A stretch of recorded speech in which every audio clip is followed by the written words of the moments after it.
You felt it before, that sudden urge to see if they will stay faithful if temptation whispered their name.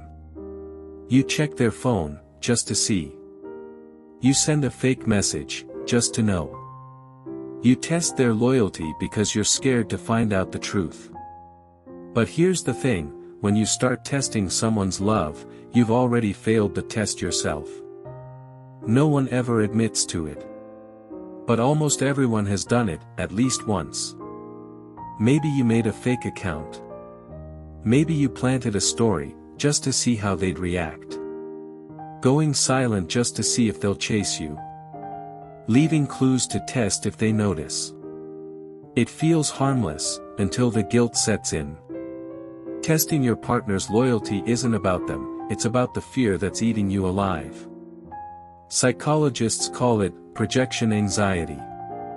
When you can't trust yourself, you project that mistrust onto someone else. Maybe someone once betrayed you. Maybe you've betrayed before. So you create tests, because control feels safer than honesty. But every test pushes them a little further away.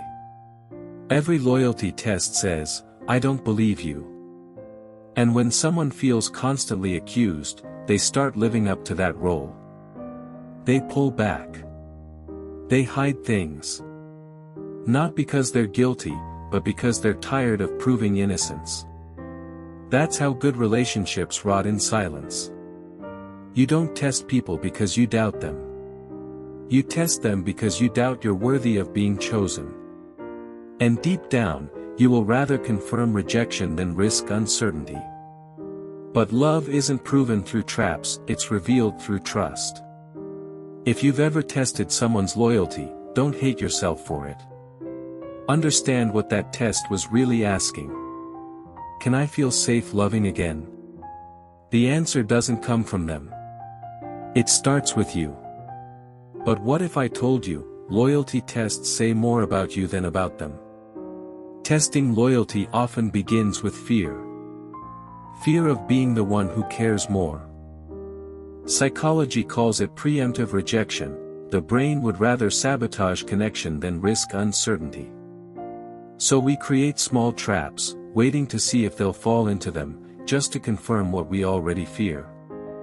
When you test someone, you're not seeking truth, you're seeking control. Control disguised as curiosity. If they pass, I can relax. But love built on surveillance isn't love, it's anxiety wearing devotion's mask. Every test you design feeds the loop: suspicion, test, relief, suspicion again. What loyalty tests really do, is create emotional distance. The tested partner starts feeling watched, not loved. And the tester starts feeling justified, even in their paranoia. It's a loop. One that turns love into surveillance. You can't build connection when you're busy proving you're not the enemy.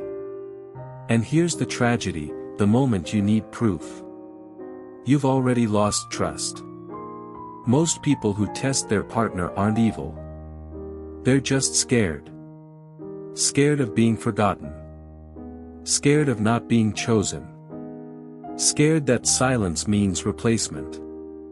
So they create the very distance they fear. And call it loyalty. But the truth? Real loyalty isn't proven through pain.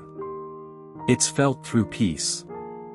It becomes a ritual of insecurity. The moment you test, you stop trusting. The moment they notice, they stop feeling trusted. That's how relationships die quietly, not from betrayal, but from investigation. If you've ever tested someone, pause and ask. What part of me doesn't feel worthy of loyalty without proof? That's the mirror moment, where blame turns inward, not to punish, but to understand. Healing begins the moment you stop being their detective and start being your own witness. If you've ever been tested like this, or maybe you're the one who did the testing, remember this. You can't protect love by breaking trust. Heal the fear before it turns into control. Because loyalty that's forced isn't loyalty. It's fear pretending to be care. The loyal partner isn't the one who passes your tests, it's the one who never knew they were being tested at all. Because real loyalty lives where fear doesn't. And sometimes, the most powerful proof, is not needing any. If this hit too close, it's because you still believe love should hurt to feel real. But it doesn't have to. Subscribe and let's unlearn the habits that ruin the love we crave.